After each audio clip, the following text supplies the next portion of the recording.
The alarm was raised on the morning of January 24, 2006, when 24-year-old Jennifer Kesse failed to arrive for her scheduled morning shift at Central Florida Investments in Orlando, Florida. Inside her newly built unit at the Mosaic at Millennia Condominium Complex, a quiet terror began to take hold as her cell phone went straight to voicemail, marking the exact moment a highly regimented daily routine suddenly broke. There was no frantic emergency dispatch call, no shattered glass in the breezeway, and no neighbor to speak of a violent physical struggle. She simply vanished into the morning air without leaving a single drop of blood or a stray fingerprint, leaving behind a massive evidentiary void that Orlando investigators and her desperate family have spent nearly 2 decades trying to fill.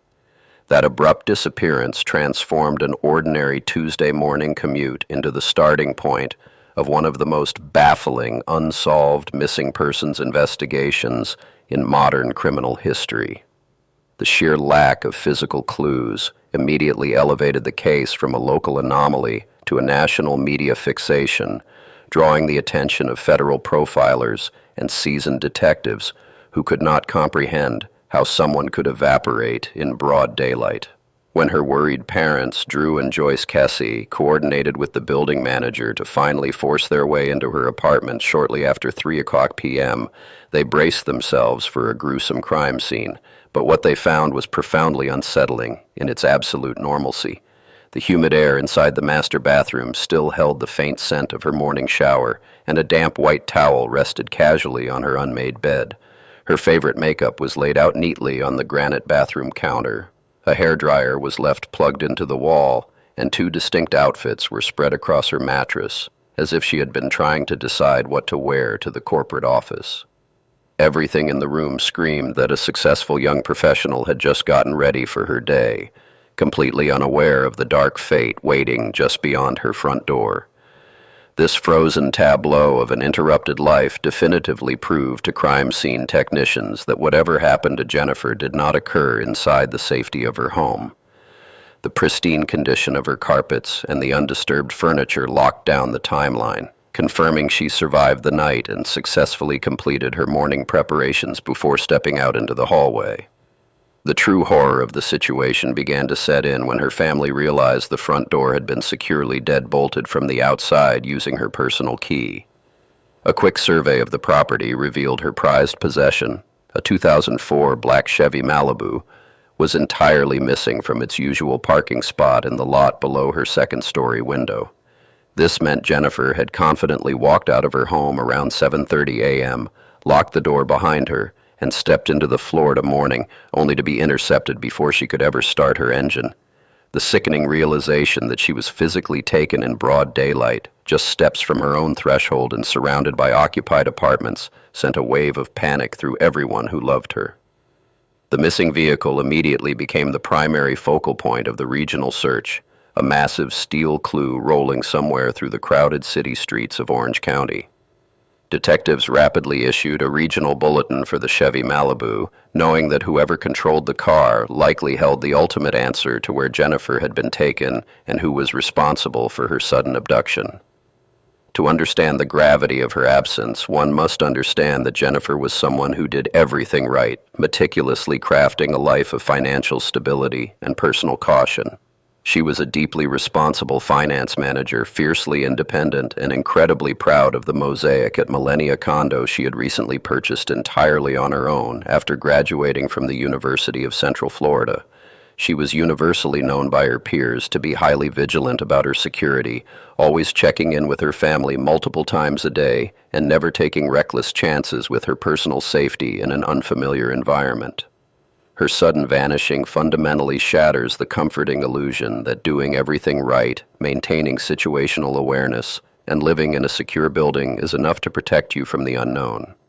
Her famously cautious nature made the complete lack of a defensive struggle, a dropped purse, or a panicked distress signal all the more terrifying to those who knew her best. Family members immediately recognized that overcoming her strict personal security protocols would have required an incredibly swift, overwhelmingly forceful, or highly deceptive ambush by someone waiting in the shadows of her apartment complex. The The timeline of her final known hours only deepens the agonizing mystery of her ultimate fate. She had just returned on January 23 from a beautiful, sun-soaked vacation in St. Croix with her boyfriend Rob Allen, radiating happiness and looking forward to getting back to her normal corporate routine after several days of uninterrupted island relaxation. After a long day of travel flying into South Florida and driving for hours, she made the commute back to her Orlando condo, locked herself inside, and dialed her parents at roughly 10 p.m. for their nightly check-in. Her voice was calm, tired from the journey, but cheerful, giving absolutely no indication that a predator was actively closing in, making those the last verified words her mother and father would ever hear her speak. That peaceful routine phone call established a rigid 12-hour window stretching from Monday night to Tuesday morning, during which a vibrant young woman was completely erased from the world. Investigators knew that somewhere between hanging up the phone and failing to arrive for her 8 a.m. meeting, the trajectory of her life was violently interrupted by an unknown force. As the morning hours ticked by on January 24th, her family was plunged into the unbearable agony of the unknown, desperately pleading with local authorities for immediate tactical action. But the initial response from law enforcement was dangerously slow, anchored by the rigid bureaucratic assumption that legal adults have the fundamental right to simply walk away, turn off their phones, and take an unannounced break from their lives. Police initially treated her absence as a routine missing persons case, suggesting she might have just needed some time alone after her extended vacation, or perhaps had a minor argument with her boyfriend. This devastating procedural miscalculation cost Orlando investigators the most critical 48 hours of the search, allowing a trail that was already incredibly faint to grow completely cold while the perpetrator widened their escape radius. By the time authorities fully recognized the grim reality of a hostile abduction and escalated their response, the vital early window to secure forensic evidence and track her digital movements had already slammed shut. The delay meant that potential witnesses moved on, surveillance tapes at nearby businesses were overwritten, and the person responsible for taking Jennifer Kesse vanished into the sprawling Florida landscape without leaving a single tangible clue. 2 days after she vanished from her Orlando condominium, on Thursday, January 26, 2006, a massive break finally shattered the agonizing silence surrounding the investigation. A resident at the Huntington on the Green apartment complex, situated exactly 1.2 miles away from Jennifer's home, was watching the morning news broadcasts when a specific description of a missing vehicle suddenly caught their undivided attention. Glancing out their window toward the pavement below, the eagle-eyed resident spotted a black 2004 Chevy Malibu sitting out of place in the designated visitor parking lot. It was undeniably Jennifer's car, abandoned in a sprawling residential complex she had absolutely no prior connection to and no reason to visit, sparking a sudden rush of hope among Orlando police that she might be found alive in a nearby unit. But that fleeting surge of hope vanished the exact moment lead detectives secured the perimeter around the vehicle and realized the grim reality of the crime scene they were actually looking at. The car sat completely undisturbed in the bright Florida sun, offering no immediate visual clues to her whereabouts, and projecting a deeply unsettling stillness that immediately put veteran investigators on edge. As specialized forensic evidence teams meticulously processed the exterior and interior of the Malibu, they fully expected to find the chaotic physical remnants of a violent daytime abduction. Instead of broken glass, torn fabric, or discarded personal belongings, the crime scene technicians found an unnerving, perfect void that offered absolutely nothing of evidentiary value to the rapidly expanding missing persons case. The entire interior cabin of the vehicle had been systematically and intentionally wiped completely clean of any identifying marks. There were 0 latent fingerprints left on the steering wheel or the gear shift, absolutely no traces of blood or DNA evidence soaking into the fabric seats, and no scuff marks or broken plastic components indicating a desperate physical struggle had taken place inside the confined space. This terrifying lack of trace evidence proved to the Orlando Police Department that they were not hunting a disorganized amateur who had struck in a moment of random panic. Instead, they were tracking someone incredibly cold, highly calculating, and deeply aware of standard police forensic tactics, someone who possessed the presence of mind to meticulously sanitize a crime scene before casually walking away in broad daylight. Just as the crushing investigative weight of the completely sterile car set in, detectives surveying the parking lot looked up and noticed a critical detail that sent a jolt of electricity through the entire search effort. The Huntington on the Green apartment complex was equipped with a hidden network of private security cameras, and one specific lens was pointed directly at the exact visitor parking space where the Malibu rested.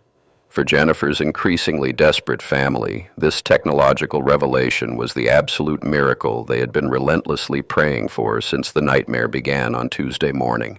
They finally had the exact moment of the vehicle drop-off captured on closed-circuit television tape, meaning the unidentified person who took their daughter was surely about to be exposed to the world and immediately brought to justice.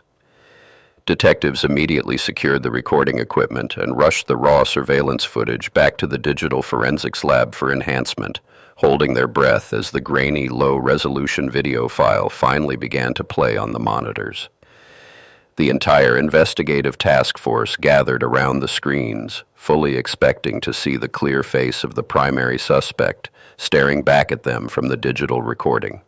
The tape clearly showed an unidentified figure driving Jennifer's car into the lot at exactly 12 noon on Tuesday, January 24th, the very day she disappeared, parking the vehicle calmly and casually walking away. But as the person moved along the sidewalk and passed directly in front of the camera lens, a chilling, almost statistically impossible twist of fate occurred right before the investigators' eyes. Every single time the suspect's face was about to come into clear view on the recording, it was perfectly obscured by the thick vertical bars of the complex's perimeter iron fence. The person's walking pace and camera's capture rate synced with such flawless, incredibly unlucky timing that the suspect looked like a ghost slipping behind the metal posts, leaving the police with no face, no identity, and no actionable answers. Left with only a faceless phantom captured on a severely degraded and grainy security screen, federal and local investigators were forced to squeeze every possible drop of forensic information from the blurry silhouette.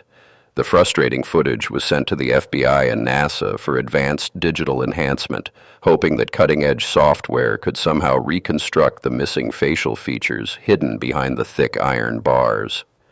Video analysis experts scrutinized the tape frame by microscopic frame, desperately trying to build a physical profile of the unseen suspect from the remaining visible pixels.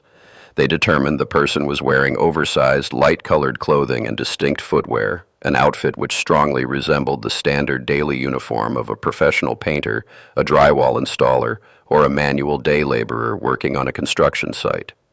By carefully measuring the unknown figure against the known height of the surrounding iron fence and the parked Chevy Malibu, analysts estimated the suspect was of relatively short stature, standing somewhere between 5 feet 3 inches and 5 feet 5 inches tall. It was a maddeningly vague physical description, but the specific clothing detail pointed a direct, undeniable finger back to the exact place Jennifer had last been seen. The emerging profile of a manual construction worker immediately shifted the entire focus of the massive police investigation away from random highway carjackers and brought it right back to the doorstep of her own home. Detectives realized that the most dangerous threat to Jennifer's safety had not been out on the open road, but rather embedded within the daily environment where she lived and slept. Jennifer lived in the Mosaic at Millennia Condominium Complex, an upscale residential property that was currently undergoing a massive, highly chaotic expansion and renovation project. Her specific building was an active, unregulated construction zone from dawn until dusk, filled with heavy machinery noise, thick drywall dust, and a constantly rotating, undocumented crew of transient strangers who came and went with absolutely no formal oversight. Hundreds of subcontracted day laborers were physically present on the property every single day, actively working in the empty, unfinished units located right next door to hers. Alarmingly, many of these temporary employees were given universal master keys that granted them unfettered access to the entire building, meaning the very place she bought as her personal safe haven was actually crawling with unvetted workers who could easily watch her every single move. This deeply unsettling logistical realization forced homicide detectives to confront the terrifying, highly probable theory that the person who successfully orchestrated Jennifer's flawless abduction had not followed her home from work at all. Instead, the prime suspect had likely been waiting just on the other side of her bedroom wall, silently tracking her morning routine and preparing to strike the moment she locked her front door. Walking from her car to her front door had become a daily gauntlet of anxiety for Jennifer Kesse during the massive ongoing expansion of the Mosaic at Millennia Complex. She had recently confided in her parents, Drew and Joyce, and her boyfriend Rob Allen, describing how the sprawling crews of construction workers would stop and stare, openly catcalling her as she passed by their active work sites. Imagine the chilling reality of that daily walk in late January 2006, stepping out of your vehicle and feeling dozens of unseen eyes tracking your every move across an isolated parking lot. Her sanctuary had been invaded by a creeping, constant sense of threat, a suffocating feeling that she was being watched by transient laborers who possessed master pass keys to the very building where she slept.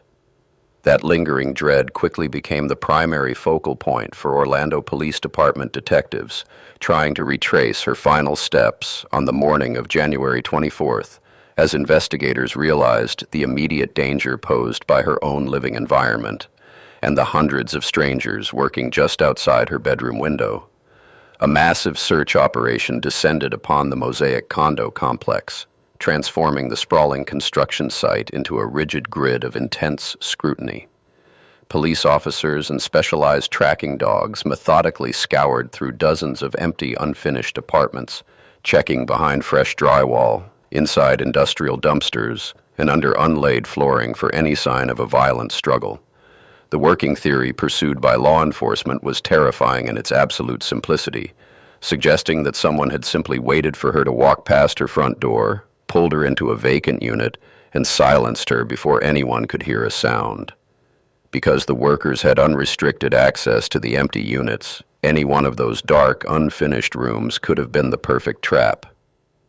Yet, despite the bloodhound tracking dogs sweeping every single floor and tactical officers checking every dark closet across the property, the sprawling residential complex yielded absolutely nothing to indicate where she had gone. The search teams found no disturbed dust, no signs of a scuffle, and no forensic markers to prove she had been taken inside the building. This remains one of the most baffling and frustrating aspects of Jennifer's disappearance, a total and complete void of physical evidence at the presumed scene of the abduction. There was no blood on the pavement, no strands of hair in the breezeway, no torn clothing, and not a single dropped item like her cell phone or keys to indicate an attack had taken place anywhere near her home or her car. It is incredibly rare for a crime this bold, an abduction carried out in the light of day in a crowded residential area during the morning rush hour, to leave zero trace behind. Whoever took her managed to intercept a healthy, athletic woman who stood 5 feet 8 inches tall, remove her from the area, and drive her black Chevy Malibu away without leaving behind a single microscopic clue for the forensics team. The completely sterile nature of both her undisturbed condo and the meticulously wiped-down, abandoned vehicle parked exactly 1 mile away left local investigators staring at a frustratingly blank wall. Every surface that should have held the fingerprints or DNA of her attacker had been scrubbed clean, offering no scientific direction for the detectives to follow. For Drew and Joyce Kesse, the sudden lack of answers triggered an immediate plunge into a dark, suffocating reality that no parent should ever have to endure. Their entire existence was violently uprooted in a matter of hours, violently shifting from the quiet routines of normal family life in Bradenton, Florida, to the frantic, desperate chaos of managing a high-profile missing persons case in Orlando. Their living room and temporary hotel suites were instantly converted into makeshift command centers, covered in detailed grid maps, dedicated tip lines, and hundreds of thousands of missing posters bearing their daughter's smiling face. Sleep became entirely impossible, replaced by the agonizing, round-the-clock vigil of waiting by the phone for a ransom demand or a police update that never came. The nightmare only deepened as the initial adrenaline shock wore off, and the harsh, unforgiving reality of the early police investigation came into sharp focus for the grieving family. They quickly realized that the crucial first 48 hours, the most vital window for recovering an abducted person alive, had been severely mismanaged by the authorities in charge. A bitter and widening gap began to form between the desperate family and the law enforcement agencies tasked with finding Jennifer. The Kesse family was forced to watch as critical early hours slipped away, plagued by what they saw as devastating investigative failures and a rigid adherence to bureaucratic protocols that actively hindered the search effort. The initial delayed response by police, who first treated the case as a standard missing adult rather than a potential abduction, cost them the most crucial window of time. Even worse, the sprawling construction complex was never fully locked down or treated as a primary crime scene on that first Tuesday, allowing hundreds of potential suspects, undocumented workers, and key witnesses to simply pack up their tools and walk away without ever being questioned. Those lost hours and unsecured borders meant that whoever took Jennifer had a massive, insurmountable head start to dispose of evidence and flee the jurisdiction. By the time investigators finally recognized the severe criminal nature of her disappearance, the active construction site had already been trampled by hundreds of boots, destroying any fragile clues that might have survived the morning. Faced with mounting dead ends and a creeping sense of institutional apathy from the local authorities, the Kesse family reached a profound turning point. They made the agonizing but necessary transition from grieving, hopeful parents relying entirely on the justice system to relentless, battle-hardened investigators fighting for their daughter's life on their own terms. They poured their own life savings into the search, hiring private detectives and former federal agents to re-interview witnesses and track down leads that the police had allegedly dismissed. Launching a massive public awareness campaign, they ensured Jennifer's face was plastered across national television networks, refusing to let her case fade into the silent, dusty archives of forgotten crimes. This fierce independence marked the beginning of a decades-long war for the truth, waged by a family that refused to surrender to the unknown. Their unyielding pursuit would eventually lead them to sue the very police department tasked with solving the crime, fighting relentlessly to pry loose thousands of pages of case files in their desperate hunt for answers. The seasons changed in Orlando, washing over the city and carrying most of its residents forward into new chapters of their lives, but time completely stopped for those who loved Jennifer. While the rest of the world moved on, her parents remained trapped in a never-ending loop of January 24th, 2006. The vibrant young woman they raised was frozen in the past, her voice silenced, her future stolen in a matter of moments. The physical reminders of her absence slowly began to weather and fade under the harsh Florida sun. Missing person posters that once blanketed storefronts and telephone poles curled at the edges, their bright ink turning pale and brittle. Inside her locked condo, a heavy, suffocating silence settled over the untouched furniture and the clothes still hanging neatly in the closet, a quiet monument to a life abruptly interrupted. That agonizing standstill forced the Kesse family to realize that waiting for a sudden breakthrough was no longer an option. Driven to the brink by years of unanswered questions and investigative dead ends, the family made a drastic and heartbreaking decision in 2018. They filed a massive lawsuit against the very people they had trusted to find their daughter, the Orlando Police Department. It was an agonizing step for parents who had always supported law enforcement, but their desperation for the truth outweighed their fear of rocking the boat. They demanded the complete, unredacted police file, arguing that the department had exhausted all its leads and that keeping the records secret was only protecting the person who took Jennifer. The legal battle was emotionally draining. forcing a grieving mother and father to fight against a massive city bureaucracy just to see the evidence surrounding their own child. They were no longer just searching for a missing person. They were fighting a system that seemed determined to keep them in the dark. The unprecedented legal pressure finally broke the deadlock, forcing the city to surrender the closely guarded secrets of the investigation. When the family emerged victorious from the courtroom, their prize was a staggering mountain of raw data. They received over 100,000 pages of police notes, witness statements, and forensic reports, along with dozens of hours of surveillance video and recorded interviews. The sheer physical volume of the documents was terrifying, representing 12 years of fractured clues and dead ends piled high in cardboard boxes. The emotional weight of those boxes was entirely crushing. Jennifer's parents, brother, and a handful of dedicated private investigators now had to sift through every agonizing detail of the worst days of their lives. They spent countless sleepless nights reading through gruesome theories, looking at crime scene photos, and searching for the single thread that the original detectives might have missed. Digging through that massive archive of 100,000 pages of Orlando police records, the family's private investigators began to map out a deeply flawed initial response. Hidden deep within the endless stacks of paper were chilling discoveries that painted a grim picture of missed opportunities. The private investigators uncovered numerous tips from the public that had been hastily dismissed or simply filed away without any real follow-up. There were reports of strange vehicles, unusual sightings, and suspicious behavior in the days surrounding the disappearance that were never fully chased down to their logical conclusions. Even more disturbing were the records concerning the workers who had access to Jennifer's apartment complex.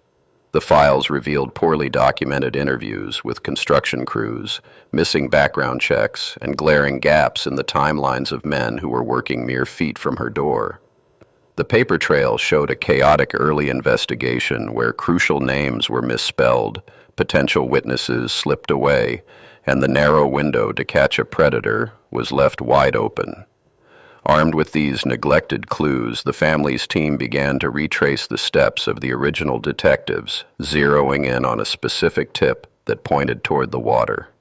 In November of 2019, 13 years after the nightmare began, a massive new search operation was launched at Lake Fisher in Orange County. Based on a credible lead pulled directly from the newly acquired police files, the family funded a highly specialized team of divers and cadaver dogs to scour the murky depths. The dogs, trained to detect the faintest scent of human remains, repeatedly signaled on a specific area of the dark water. The atmosphere on the shoreline was thick with a terrible, conflicting tension. Divers plunged into the zero-visibility water, feeling their way through thick mud and tangled weeds by hand, searching for a car, a piece of clothing, or any trace of the missing woman.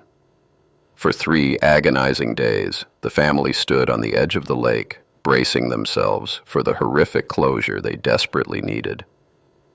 The methodical sweep of the dark lake bottom eventually concluded, leaving the dive team exhausted and empty-handed. The devastating outcome of the Lake Fisher search fell over the Kesse family like a suffocating blanket. Despite the promising tip, the specialized dogs, and the grueling underwater effort, they found absolutely no sign of Jennifer.